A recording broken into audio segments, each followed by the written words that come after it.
Tournée diplomatique européenne pour Aviv Kochavi cette semaine. Le chef d'état-major israélien part ce dimanche pour la Pologne avant de se rendre en France. Accompagné d'une délégation de Tsahal, Aviv Kochavi visitera notamment le camp d'extermination d'Auschwitz-Birkenau et le cimetière juif de Varsovie. Point d'orgue de ces visites, les rencontres entre le chef d'état-major israélien et ses deux homologues polonais et français.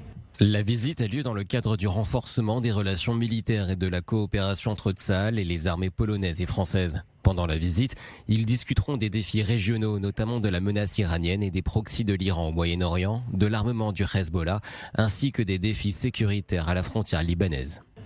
Israël espère profiter des relations privilégiées entre la France et le Liban. De plus, c'est l'entreprise française Total qui exploite les gisements dans la zone contestée de Karish, alors que les négociations sur la frontière maritime sont toujours en cours entre Jérusalem et Beyrouth.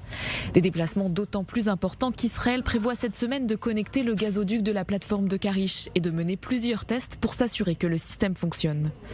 Des essais qui pourraient provoquer la colère du Hezbollah. Samedi soir, le chef du groupe terroriste libanais Hassan Nasrallah a de nouveau menacé de tirer des missiles sur le champ gazier si Israël commençait à y extraire du gaz. Si Israël entame le forage de pétrole et de gaz sur la plateforme de Karish, il s'agira d'une ligne rouge.